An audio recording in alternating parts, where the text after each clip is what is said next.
on digital radio, on the app, on your smartphone, on X, YouTube, and Facebook. The Sportscast. Basketball in March. The Donut Bag presented by The Sportscast.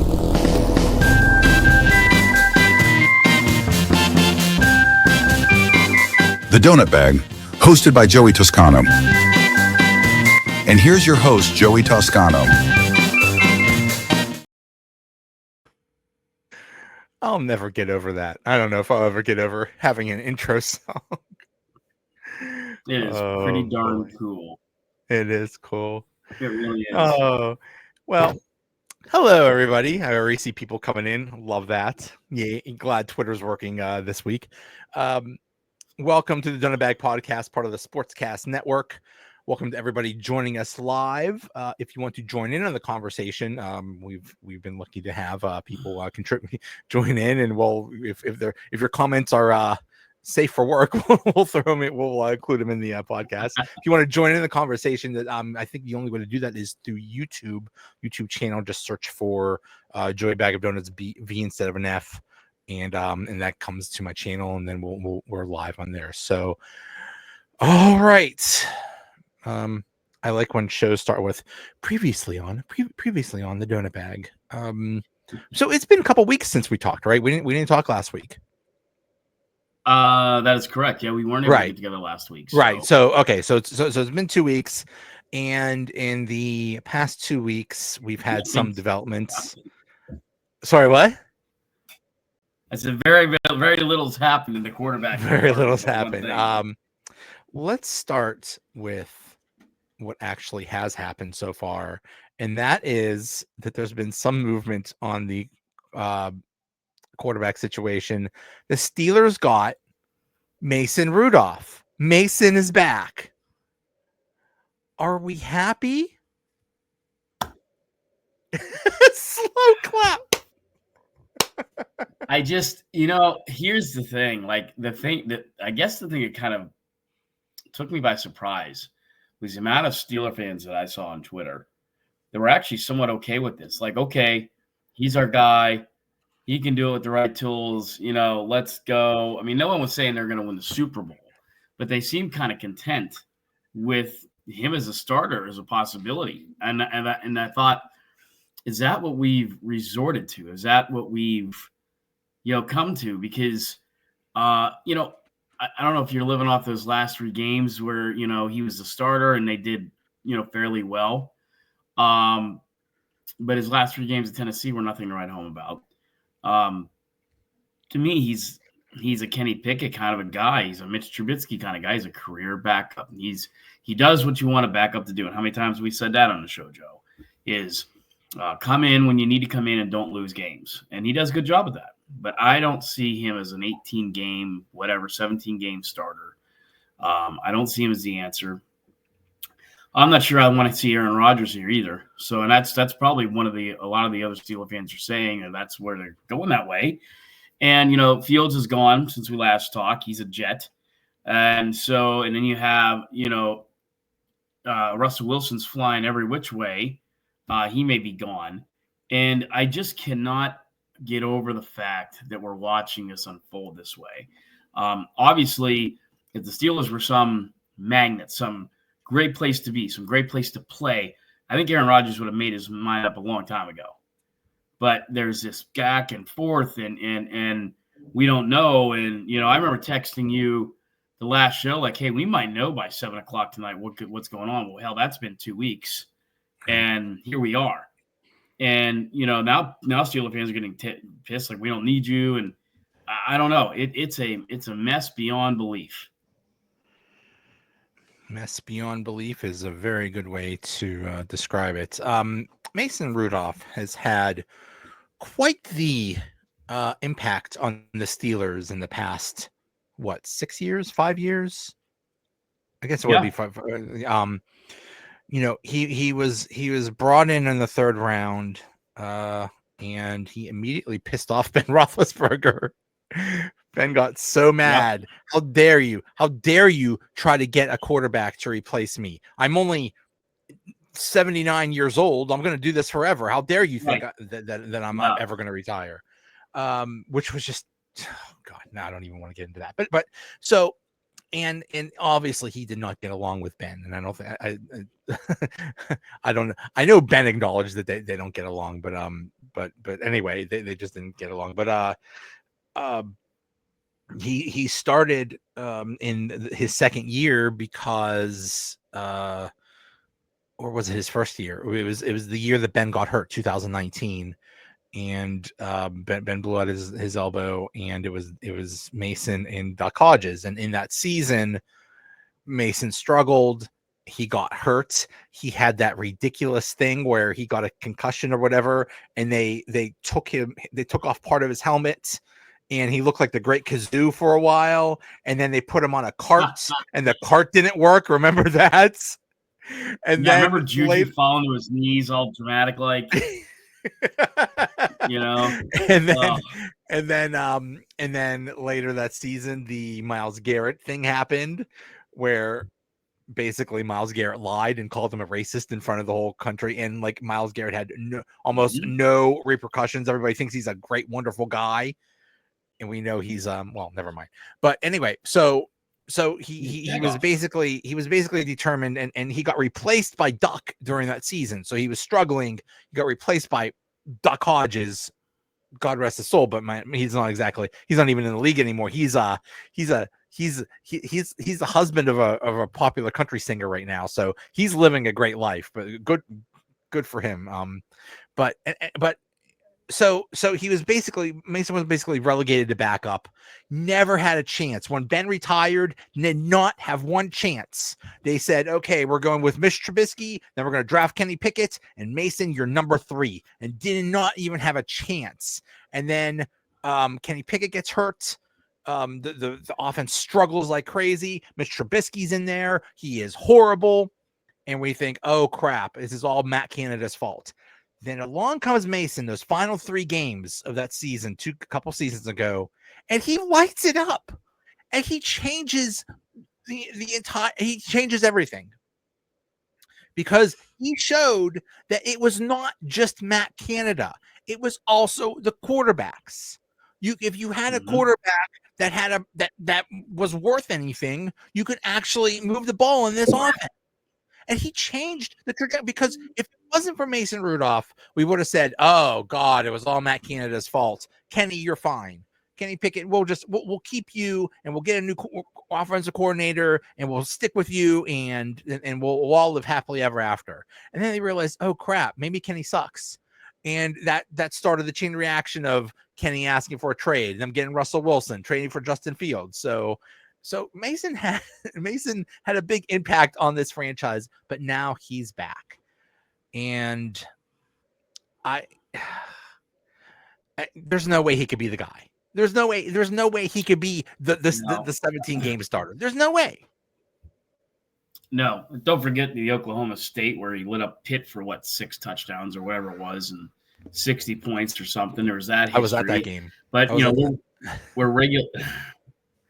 we're regulated to talking about the fact that Duck Hodges is married to Lainey Wilson, and that's where our quarterback situation is. I mean, good God. I mean, it's somewhat actually terrifying, the fact that I'm not comfortable at all with us going in to this season if he's a starter. But I've told you before, hey, you know what? Okay, maybe we need a 5-win season so we can actually start getting some decent draft picks, as long as we draft smart. Which has not been their forte as of late. So Mike Tomlin has been abysmal with draft picks, and his staff, or front office, however you want to put it. So, yeah, if you're a Steelers fan and your hope is not high right now, you're feeling depressed, we get it. I mean, I think I'm right there with you. I mean, I don't like Aaron Rodgers. I know, Joe, you don't like him. We've both said him being a cancer. There's this whole thing with, if he does come here, then you got to deal with the drama and the, Tuesdays on, Pat McAfee. Yeah, thank you. Jeez, Pat McAfee show. And God knows what WWE event he'll sign up to do. And it's just, I mean, but at the end of the day, for all the, jag off meter peg that he is, he's better option out there on the field than Mason Rudolph is. And to the Steelers' credit, they went out and got a decent receiver. As the receiving core sits right now, it's better than it was last year. So I just don't know. I still wonder, Joe, if it were to be like tomorrow, he goes to the Minnesota Vikings, Aaron Rodgers, that the Steelers would make an immediate bid to do whatever they can to keep Russell here or go out and get Jameis Winston. I just feel that is probably the protocol. Because I just don't know how you turn the Steeler fan base and say, hey, Mason Rudolph's our guy. You're excited about this, right? Because I can guarantee you there's no way. The irony would be is his Mason Rudolph. And now your draft choice your priority is probably quarterback. So now you're bringing in, the next quarterback, and now Mason Rudolph's the starter, maybe. And now you have the sensational rookie there, and now he feels like what it was like to be Ben, I guess. I don't know. But I can't believe we're here. A lot of the things you and I thought would happen, said it happened, has happened. Najee's gone, went to the Chargers. So running backs, now on the list, because right now we have 2 backup running backs and a backup quarterback in our offense and a decent wide receiving core. What a mess. What a mess. Well, I am a diehard Steelers fan, and I always will be, but there's 3 things that really have pissed me off in this last year. First off was this whole basically not having a wide receiver, not an adequate wide receiver all last year, and it basically destroyed the season. If they had, if they got a decent wide receiving core, if we got DK Metcalf last year, they do a lot better, just overall. And who knows what would have happened in the season? But it was clear they were banking on trading for Brandon Ayuk, and that didn't happen. Then they were going to get Christian Kirk, and that didn't happen. And they settled for Mike Williams, and we saw Tank didn't even use the dude, and that was a disaster. It basically tanked the season. That was the first thing. Second thing was the playoff game. I still have not found an adequate explanation for why the defense just quit. They just quit. I understand. Patrick Queen was sick as hell. I think he needed like 4 bags of IV fluid or something like that. The dude, I credit him for being a warrior and trying to go out there, but he was like 30% of his. He was basically useless out there. But I don't know what the rest of the defense is, and that defense sucked for like the last 5 games of the season. They lost all the games. They collapsed. They were blaming each other. I don't know what was going on, but you play all season, you do all this work to get to the playoffs, and you get to the playoffs, and then you get blown out yet again. Not only are we disgusted with Tomlin because he doesn't win a playoff game, he doesn't come close to winning a playoff game. They get blown out almost every single time. That's the second thing. And third thing is this whole Aaron Rodgers thing. And this whole thing, the way they've handled this whole quarterback situation. Clearly, they wanted Justin Fields, and clearly they thought, he's gonna love to come here. We're gonna offer him $2.83 an hour plus tips, or whatever minimum wage it is. We'll just give him a few pennies. He'll be happy for that. Bob Nutting. Yeah. Well, there's some parallels. Yeah. We're going to offer him, and who knows what. There's conflicting reports about what was actually offered.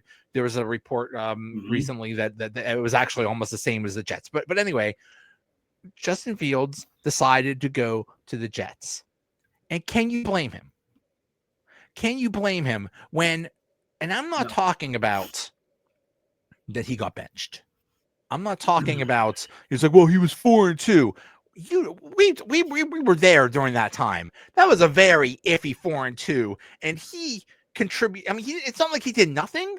It's not like he showed some sparks, but as you mentioned many times, he got a lot of fumbles that we were lucky to land on, and that was the main thing with him is he was turnover prone, and he did commit turnovers. And the Steelers' offense with him was ultra conservative, just like it was with Kenny Pickett, just like it was with Mitch Trubisky. Like, don't make any mistakes. God forbid we make any mistakes, and we were ultra conservative. And I'm sure Justin Fields saw that and said, why would I want to come back to that? Why would I want to come back where I'm severely restricted in anything I could do? And they didn't even have any faith in me to stick with me. And who knows? You know, I mean, we discussed this a million times that it was actually Russell Wilson was always a starter. They never really gave Justin Fields a chance. It was always Russell's team. And okay, whatever. But anyway, okay, so they lose Justin Fields. And now what do we have? Now we are begging Aaron Rodgers, a clown, to maybe, like, please, will you play with us? And he's like, I don't know. Maybe I'll decide now. Maybe I'll decide next week. Maybe I'll decide next month or whatever. I'll think about it. Wander along the beach with a towel.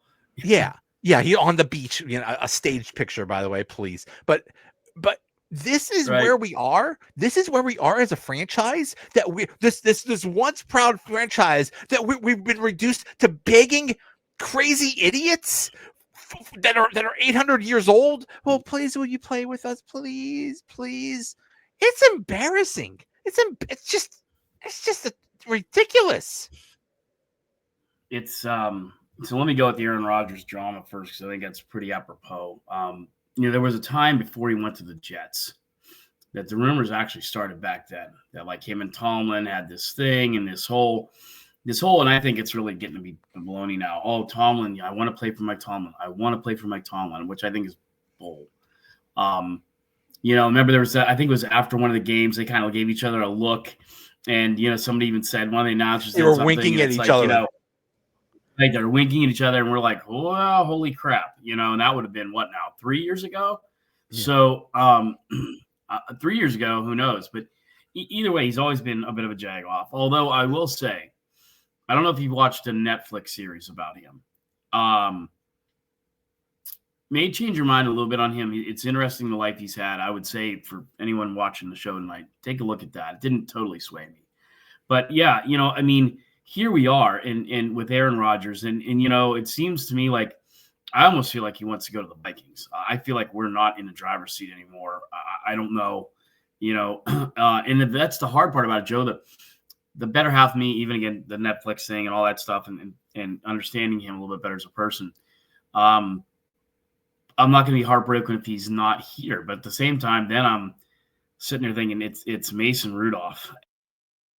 To go back on your point, which I think is really good, on Fields, what the hell was that even? What was he even here for? You brought this kid who's still, I guess you could make the argument, a young kid with a lot of potential that just couldn't get things to working at the Bears. And maybe if he came here, that would be it. So to your point, and again, excellent, you have about a 4 to 6 game window that we saw. And, kids are going to fail. They are going to have the turnovers. But, you brought in Russ. And so if you're sitting there as Fields, you're sitting there saying, well, all I want to do is a chance to start. And obviously it's, okay, let's see. Okay, Russ is a guy. By the way, to his credit, he handled that very well. All season, he handled that very well. And then, okay, so now, okay, what are the Steelers going to do? Are they going to let Russ go? Is it my time? And all he's sitting here thinking is, well, Russ is kind of still here. They're talking about Aaron Rodgers. They won't shut up about Aaron Rodgers. And, hey, the Jets are here. Hey, we'll pay you. And seems like he's going to get a chance to be the starter there. And I know you and I were talking the last show about, hey, good luck with the New York media and all that. But the weird circumstances, he could work out there. And right now I feel like they're in a better quarterback situation than we are. Because we're basically down to a 41-year-old quarterback, hoping maybe a 38-year-old quarterback will come back who is so-so. And if not, we're stuck with Mason Rudolph and Skylar Thompson or whatever. And holy crap. I mean, they couldn't have managed this any worse than they have. And I'm not sure at this point why you even brought Justin Fields here if this is what the outcome was. If the outcome was, hey, he's going to play about 5 games, and then he's gone. I mean, what in the world? Yeah. What was that? You kind of did an injustice to that kid. You didn't help out the quarterback room here at all. And we're stuck in a worse situation than anyone else. And honestly, other than the Giants, who right now the only active quarterback on their starting roster is Tommy DeVito. Other than the Giants, I think we're probably in the worst spot in the entire league. At least the Cardinals have Kyler Murray. Right. But we're the most important position on the entire field. We are probably in the worst spot other than the Giants. And the Giants have the 3rd-round pick. So that's why I feel they're actually a little bit of step above us because they can at least probably go get one of these guys that's, capable of coming in and being the next guy. Sanders, something like that. Yeah. Yeah. And Joe, I mean, holy, I just can't believe that this is the Pittsburgh Steelers. Listen, if you only do your job part of the way, that's not good enough. Omar Khan screwed up last year with the wide receiver thing. He's screwing up this year with the quarterback thing. It's like that's like a chef making a wonderful meal with chicken or something like that, but he forgets to cook the chicken and it's raw, and somebody eats it and they end up in the hospital. You can't just halfway do your job. You got this is ridiculous. And clearly it seemed like the plan was, okay, we got Justin Fields.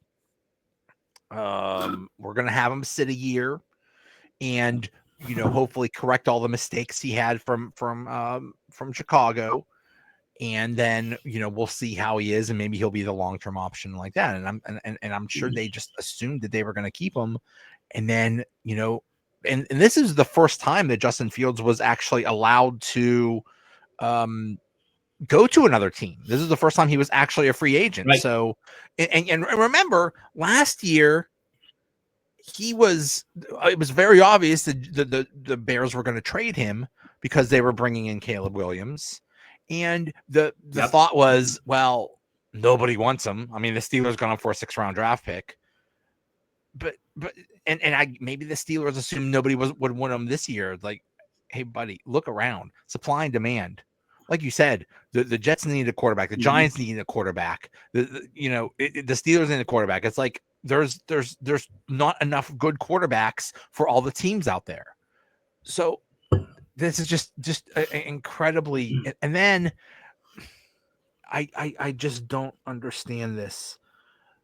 Russell Wilson, I don't know what happened, but he must have really pissed them off, because it looks like Russell Wilson is not plan C or D or Y or Z. I don't even think he's a consideration. I think they would rather forfeit the season than have Russell Wilson be on this team again. I don't know what happened. I don't know how he pissed them off, but he must have really pissed them off, because really he's the only option right now, besides, like you said, Jameis Winston, which is a really entertaining, funny option. Yeah. Or did it go the other way? Did the Steelers do something to piss him off? And I don't know. And that's the thing. It's like, this, I don't want to say it's a delusion of grandeur, but, it used to be, wearing a Steel uniform playing here has a sense of pride to it. It's like wearing pinstripes for the Yankees or Dodger blue, even though we may hate those teams, or something like that, or Cardinal red. And all of a sudden, and honestly, as this was a diehard St. Louis Cardinal fan, which people don't forgive me for, but grew up that way. They're very mirrored like the Steelers this year. I think, not to get up on baseball, I think the Cardinals are probably a very good candidate to finish last in the division this year. And I follow them closely, and they're in turmoil right now with just the way the team's been run, drafts, free agency, and we're kind of the same way here in Pittsburgh.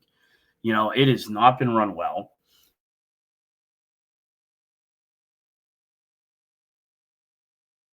Our Steelers. I mean, usually, Joe, we finish the season 500 or above, not bad, but all these years of not winning a playoff game, all these years where I've been saying Tomlin isn't what he's supposed to be, and some of the others out there are kind of coming to fruition. And here we are with a team that's very questionable.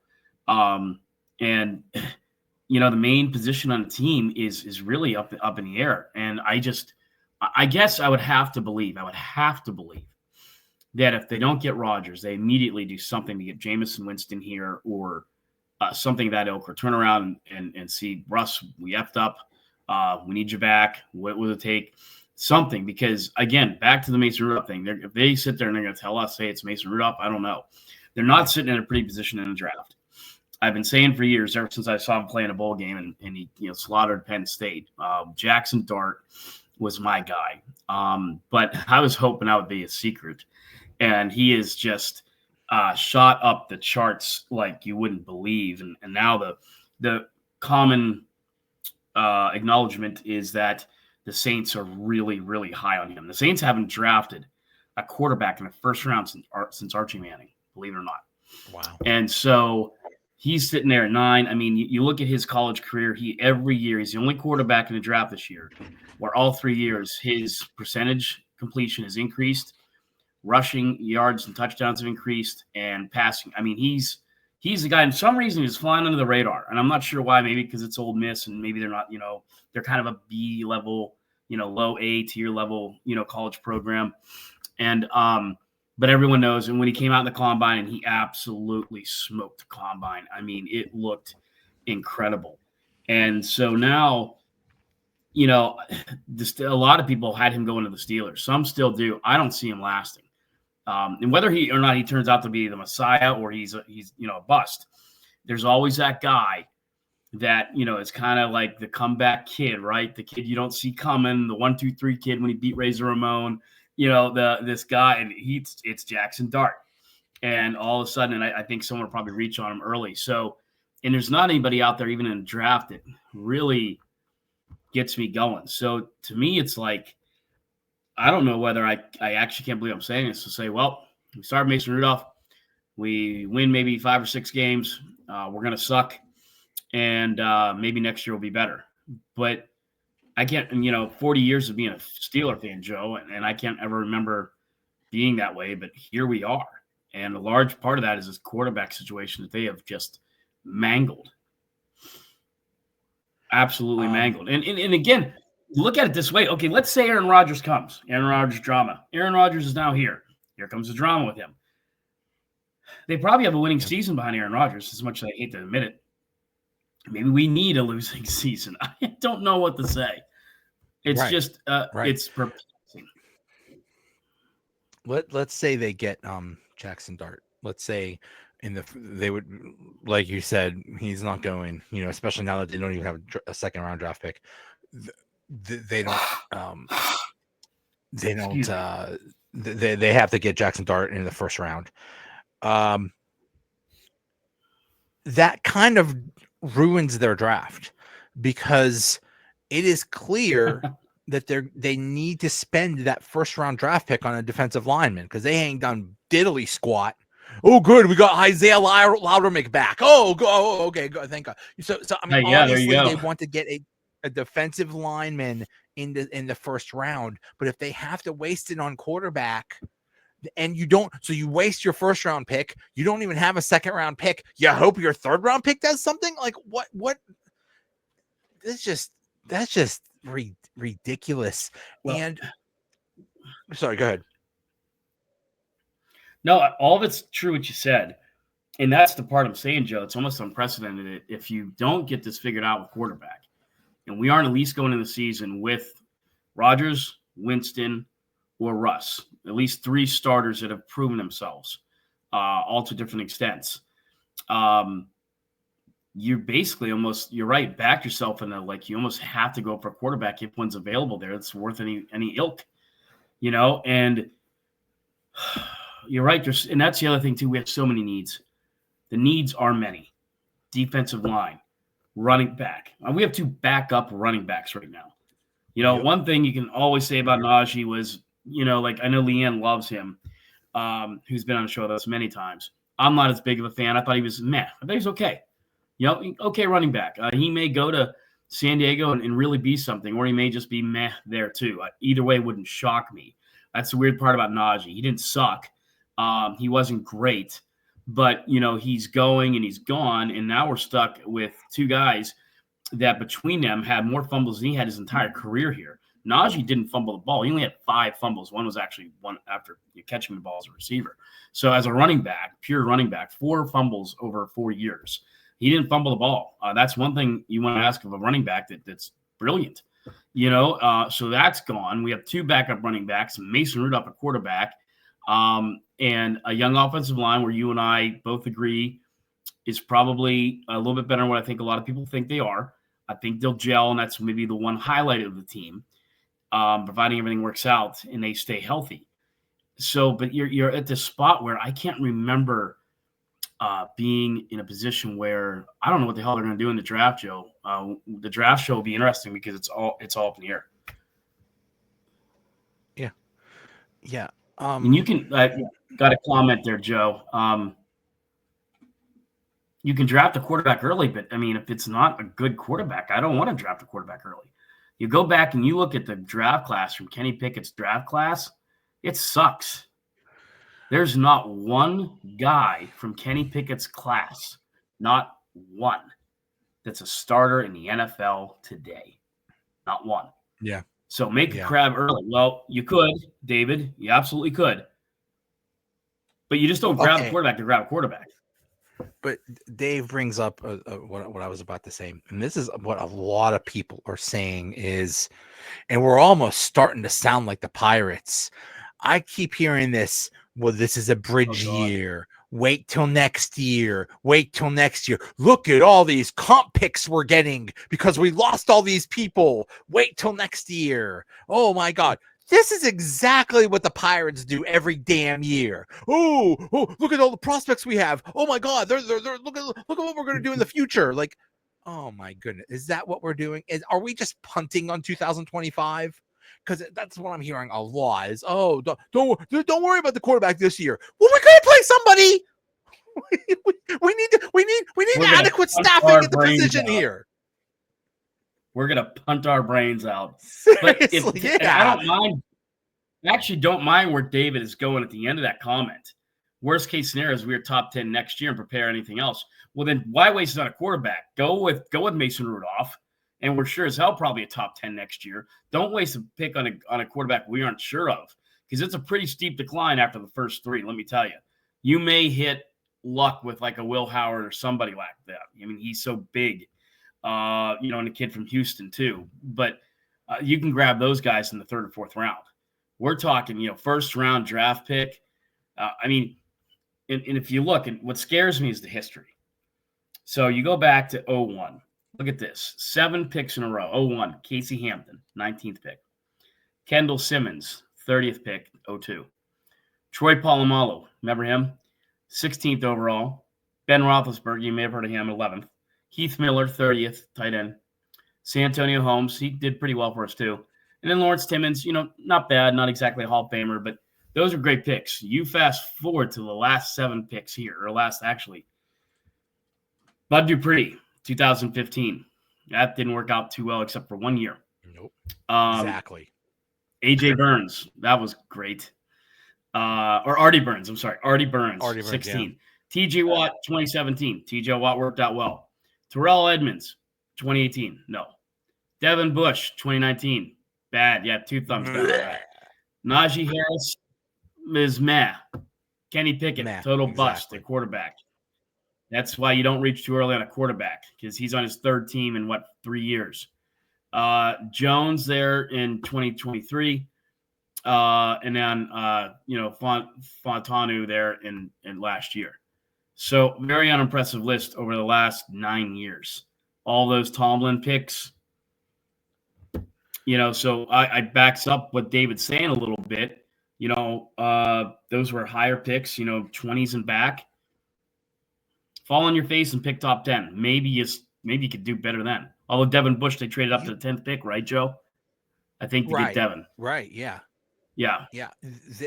You can't screw up on the draft. And all those people you mentioned, one, TJ Watt. That's it. That was the only one, the only good one. You can't screw up. You can't mess up. And heck, look at the past 2. Broderick Jones. The jury's out there, not looking great. Last year, Fautanu, can't help that he got hurt, so we'll see. But you can't mess up on your first round picks. It puts you so far behind. And as you said, when you screw up on a first round quarterback and you assume that person is going to be the guy and you're wrong, that sets you back. And that's what puts us in the exact same position we're screwed. This is bad. Another thing is, what the hell are we doing this offseason? They came in with the 7th most cap space, about $60 million.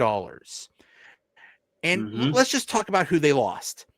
Larry Ogunjobi, Landon Roberts, Justin Fields, Dan Moore, Najee, James Daniels, Justin Fields, and those are the main ones. Who did they get?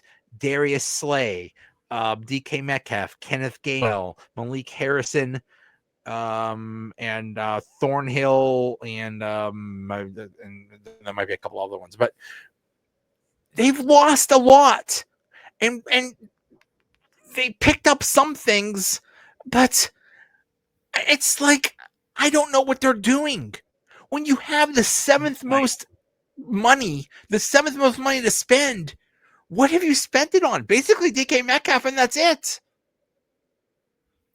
Yeah, because a lot of guys you just named, sadly, are backups. Kenneth Gainwell will never do a damn thing here. He's a backup. You got a couple guys there probably play special teams. Slay was good last year. At 34, who knows? But it wasn't that long ago when we brought another guy in by the name of Peterson in an old age, and that sure as heck didn't work out. Remember the 49ers game alone? I mean, he looked, every bit of what our fear was on age. So I agree with you. The offseason has been less impressive. If you're given a grade, it's probably a C- to a D for me, just simply for the fact, like, you needed to get a receiver and you got one. I mean, that was kind of like, you need to fill in the dots and stay in the lines. So you couldn't possibly mess that up. So that was an upgrade you needed. But there's other things here where, again, just not good. And the free agents out there, I mean, they are in a problem right now when the free agents that are out there are not great. It's a bad situation, Joe. You're right. Yeah. It's a bad situation to be in, just from circumstance and falling on your own sword. Something that Cam Hayward said in the past day or two is just really telling. He, on his podcast, the guest asked, "Hey, do you want Aaron Rodgers? Do you want to go on a darkness retreat to go get him or whatever?" And he said, "I'm not doing any of that. I ain't doing that darkness retreat. I don't need any of that crap. Either you want to be a Steeler or you don't. It's simple. That's the pitch." Now, this is the same guy that a year ago was, from what we understand, actively recruiting Russell Wilson. Okay. While Kenny Pickett was on the roster, he is actively trying to find his replacement.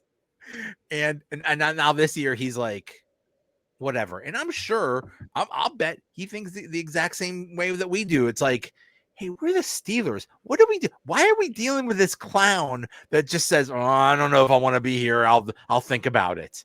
Like, I'm sure he's disgusted too. It's ridiculous. Yeah, I know. I mean, and that's I guess guys like him and Watt, like I told you, Watt was so disappointing last year. With I thought, when Myles Garrett did what he did to us, and then kind of bragged about it and put it in his face about being defensive player of the year and everything else, I thought that would have really woke him up or light a fire. It didn't.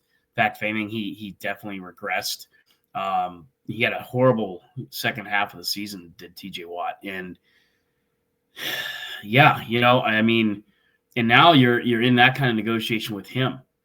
And I still go back to the fact that I'm not so sure they shouldn't have traded him, or they should trade him and figure out what they can get. I would not be opposed to that. I guess that's probably an unpopular opinion. But, boy, if you want to be like David's saying, and, sometimes you got to punt a year and you want a top 10 pick, get rid of TJ Watt, trade him off and rebuild, because you're right about that. That's another thing that makes us mirror the Pirates. For years, the Pirates would always say, well, we're not in a rebuilding year. We're just, adding for the future and making the right moves while we're still competitive. You were rebuilding, year after year after year. The Steelers are in full rebuild mode here, folks. Don't let it fool you. We're not contenders. And if anything, I think we might. I mean, I guess we're better than the Browns for the most part.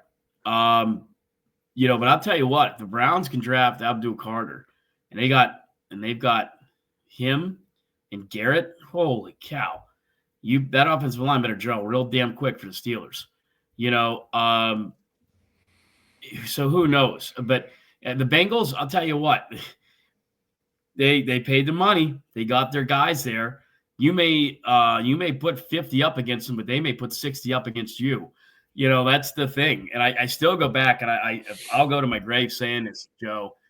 The Chiefs absolutely sat their starters so they wouldn't have to possibly play the Bengals in the playoffs this year. Oh, because there's no way the Chiefs would have beat the Bengals. They barely beat a lot of teams this year, and you saw when it got to playing the Eagles, they weren't ready for them, and they couldn't beat them.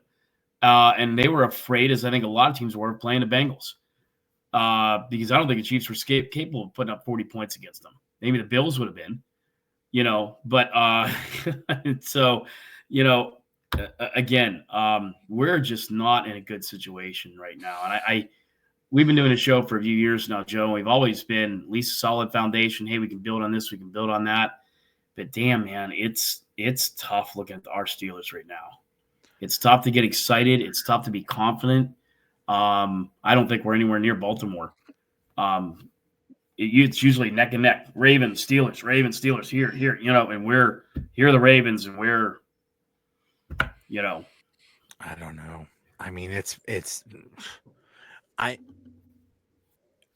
can't argue against that because we don't have a quarterback.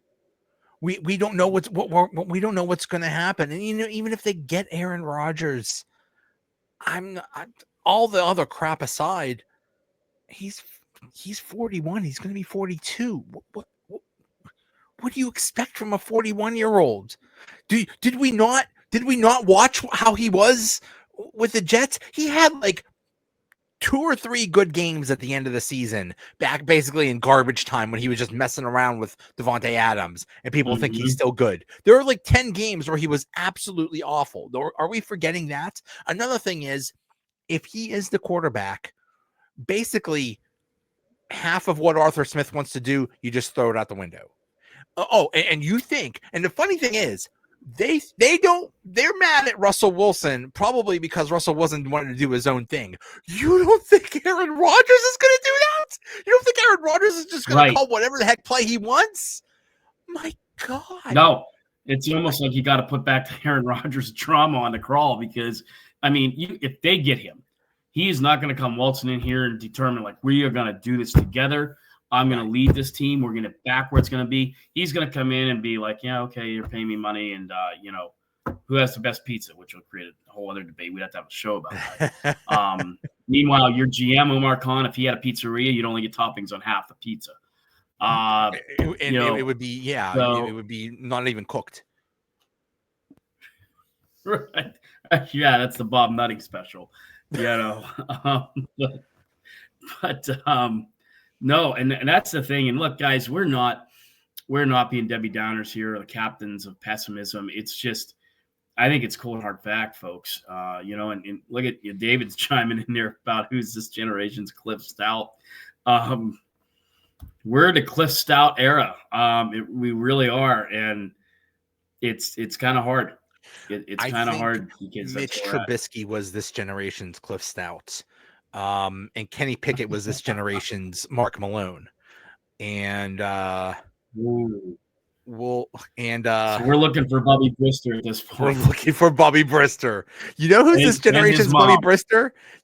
Jameis Winston. That would be this generation's Bobby Brister. That's right. Jameis, bring your mom. I hope she's still with us. I would welcome Jameis Winston with open arms, even though it would just, now he would be a disaster in a fun way.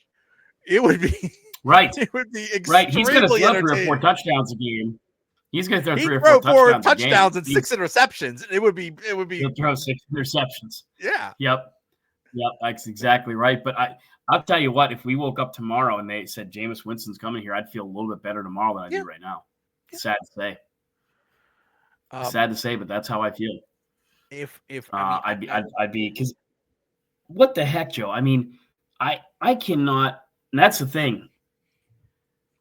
I can't imagine paying Aaron Rodgers what he wants. I don't want to pay him that. We can use that money for other things. And I know that might mean, well, then Mason Rudolph's your quarterback. Well, then so be it. I'm in a David Pod in our fan club. And so be it. Then let's punt and Mason Rudolph's our quarterback and go for a top 10 pick next year. Because I don't want to pay Aaron Rodgers what we can pay him because I don't think, like you said, Joe, he's not going to come in here and fix anything. You pay a guy that kind of money who can come in and take your team to the next level, win playoff games, put you in contention. That guy deserves the money. Aaron Rodgers won't do that. He doesn't deserve that money. I'll bet that's the whole issue there. I'll bet the Steelers are like, okay, we'll give you $20 million or something like that. And Aaron Rodgers like, yeah, right. Maybe that's the whole thing. How pathetic would it be if I'm the Vikings? I say, like, okay, yeah, it would kind of be nice if we had Aaron Rodgers and maybe that would work. But we got this dude. We got this rookie. We'll be fine. But how sad would it be if Aaron Rodgers eventually decides to go to the Giants because they offered him like $40 million? It's like, dang, the Giants beat us out, and for somebody we don't even want. Wow. Yep. No, 100%. And that's just the way I look at it. And I honestly feel that way. I mean, I just don't see, and I could be wrong. I mean, if Aaron Rodgers came here and they go on an 11-game winning season, okay. But then again, I almost would like to see us pick at a decent draft pick as long as we don't screw it up. I mean, Steelers are drafts in Pittsburgh next year, and it'd be exciting not to be 24th or 27th or 21st, But, David, Aaron Rodgers following in Brett Favre's footsteps, I'd almost say I agree with you. But I tell you what, other than the Jets thing, which was a debacle, he did pretty good with the Vikings. Took them to the NFC Championship game. They were not far away from getting back to the Super Bowl with actually one, interception that was Brett Favre's fault. Towards the end, and his guard, forgot to block on that play. We know what that happened with Rashard Mendenhall. But so there's kind of two players at fault there in that pick. But that worked out pretty well. I just guess I have a hard time because Favre went to Minnesota and he brought a winning attitude. He brought, he gave them hope. They rallied around him. They talked about that all year about he just changed the locker room. And I guess I just, respectfully disagree with David on that, Joe. I mean, you can chime in too, but I don't see Aaron Rodgers bringing that same dynamic.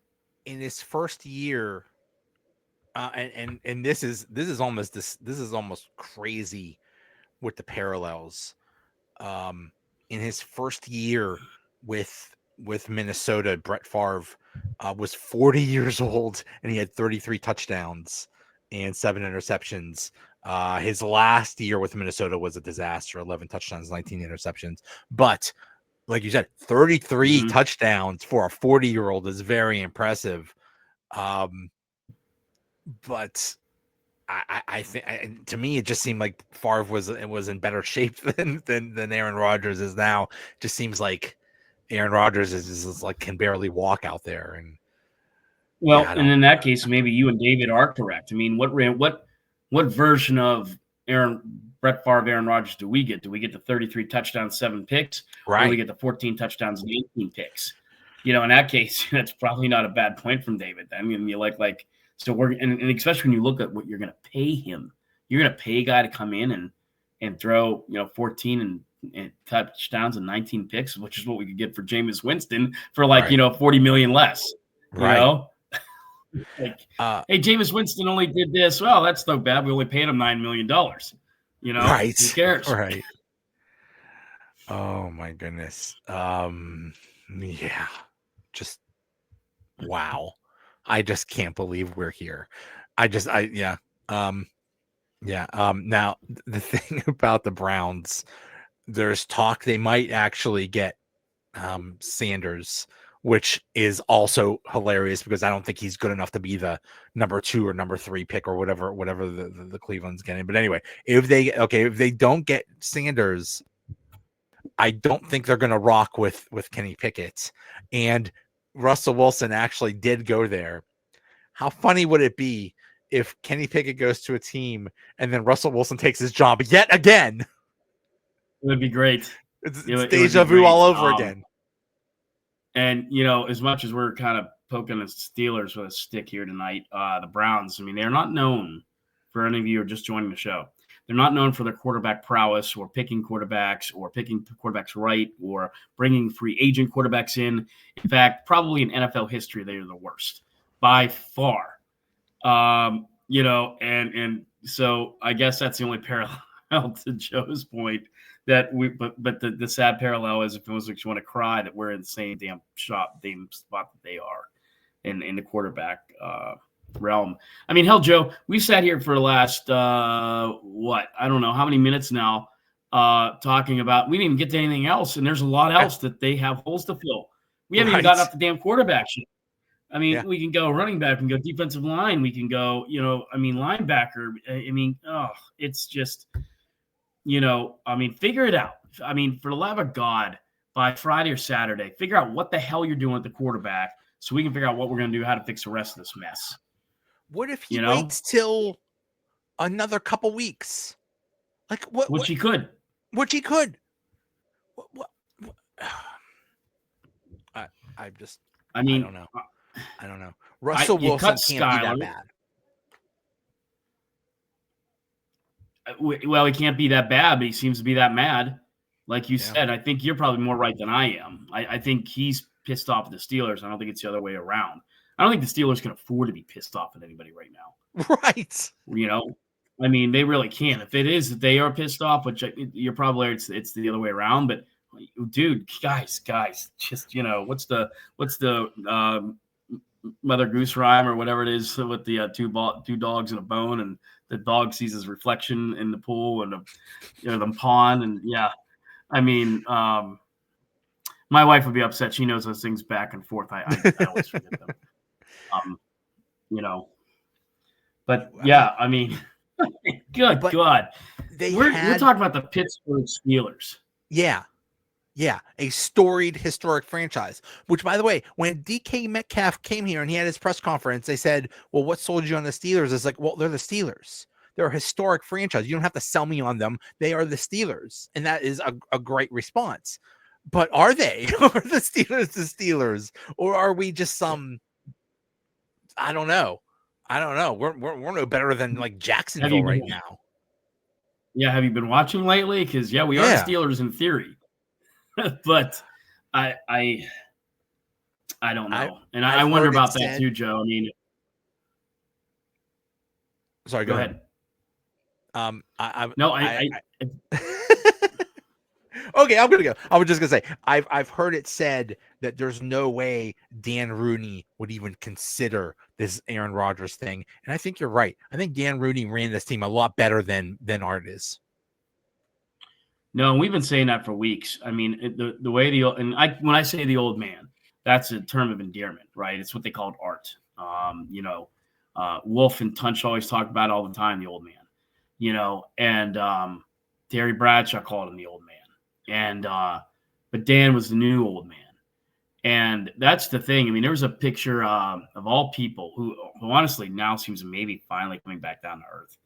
Antonio Brown posted a picture about a week ago of him and Dan Rooney, and they're running little just wide receiver outs, and Dan Rooney's there on the field with that cane hunched over, and barely being able to walk. But there's Dan Rooney out in the field, and you just didn't see that. You don't see that with the new regime. It's just again, I think it's all a bunch of falsity. We talked about last year, Tomlin being so emotional at the end of that press conference, not this past year, the year before.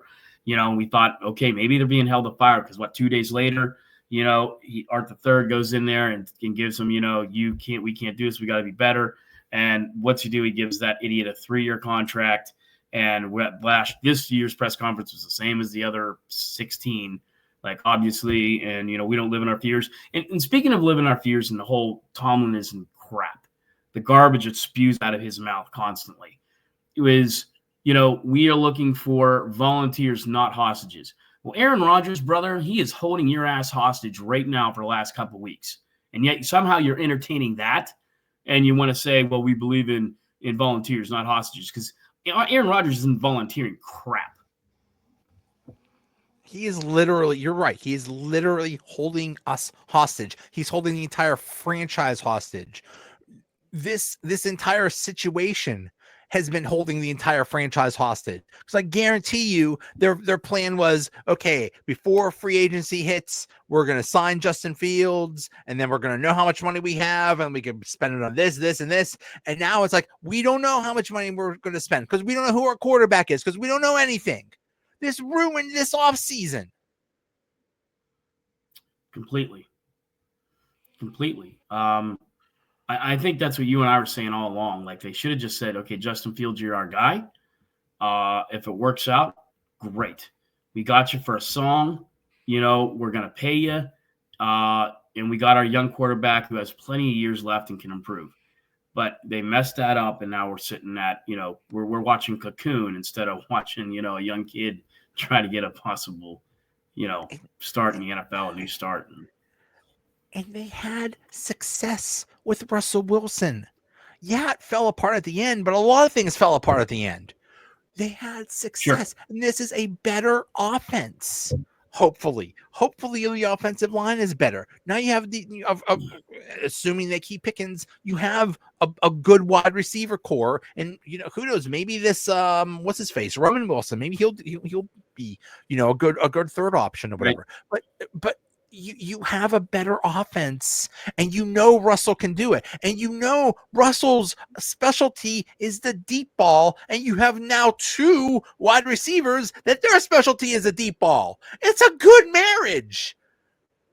So guys, get together and just work it out. Go to Permanis, have a capicola and egg, and just work it out. Capicola and eggs a good job. That's a good one. Yeah, I don't know, Joe.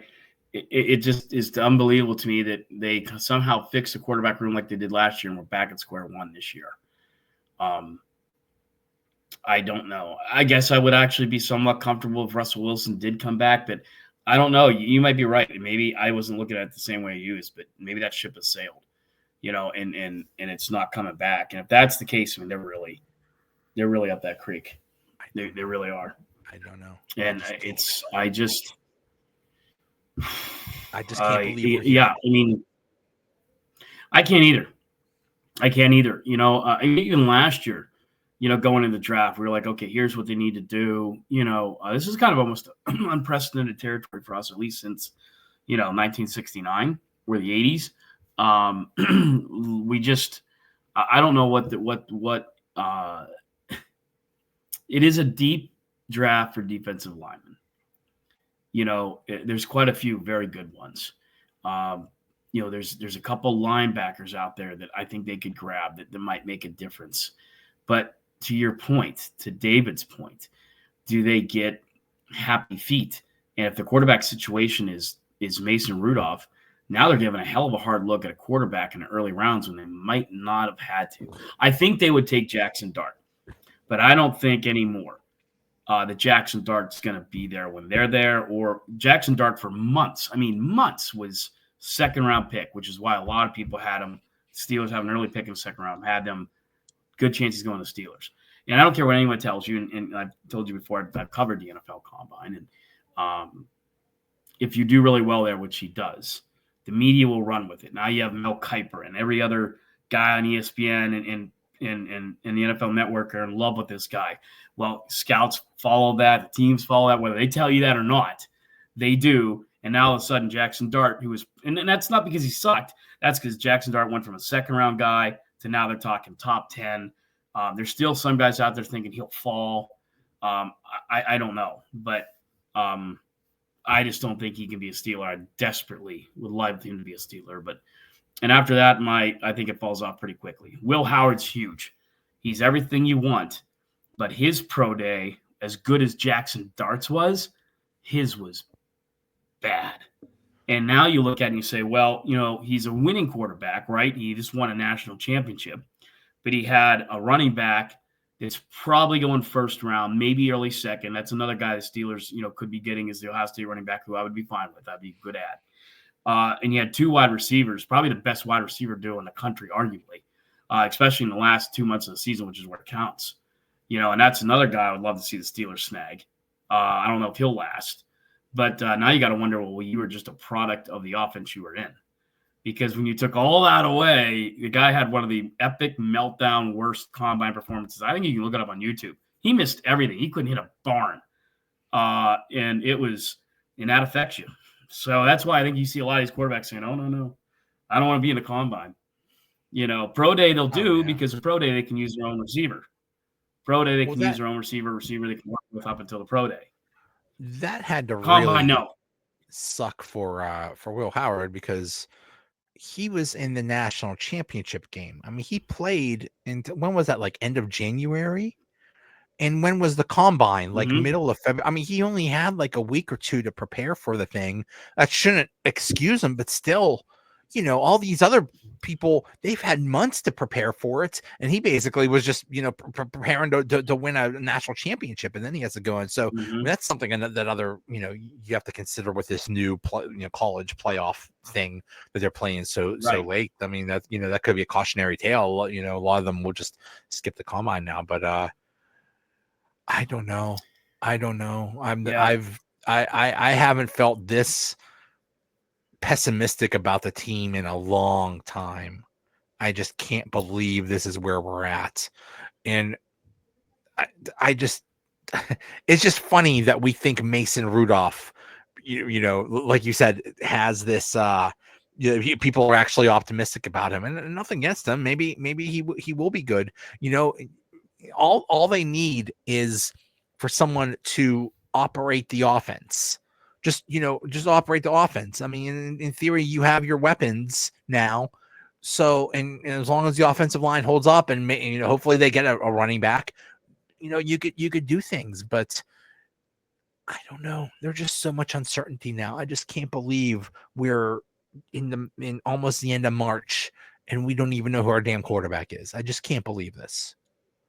The last time I can remember that, I'm trying to think if it was 97 where we started the big guy that came over from the Giants, Kent Graham. Jim Miller.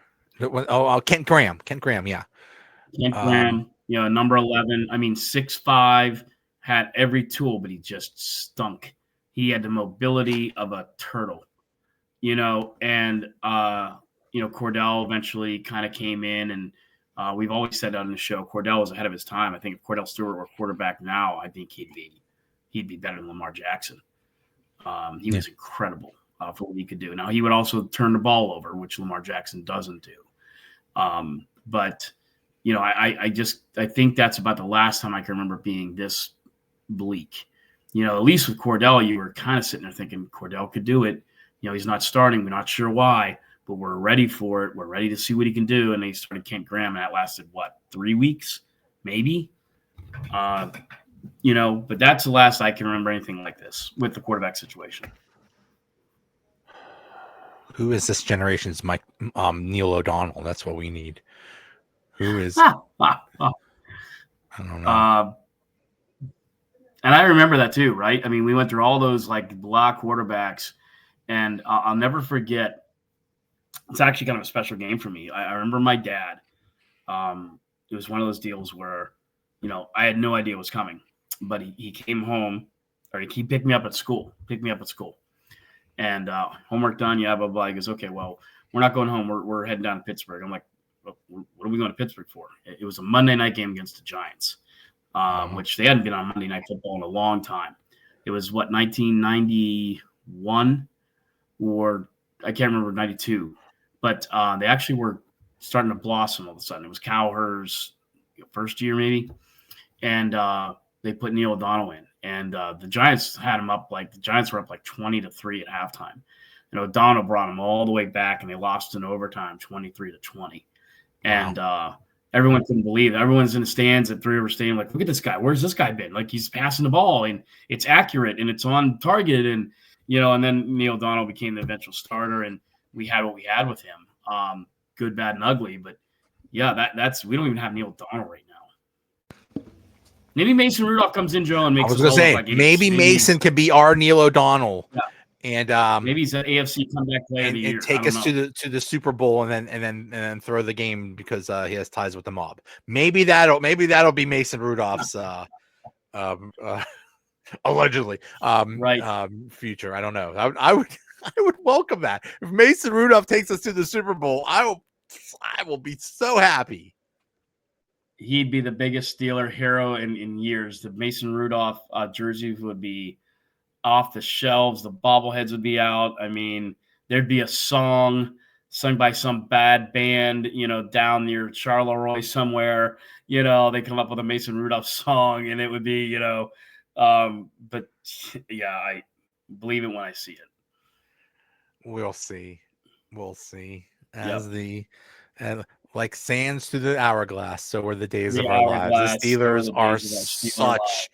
Steelers are such a soap opera right now. My goodness. I knew it would not be a dull off season, but my God, I didn't think it would be like this. No. It's just unbelievable to watch.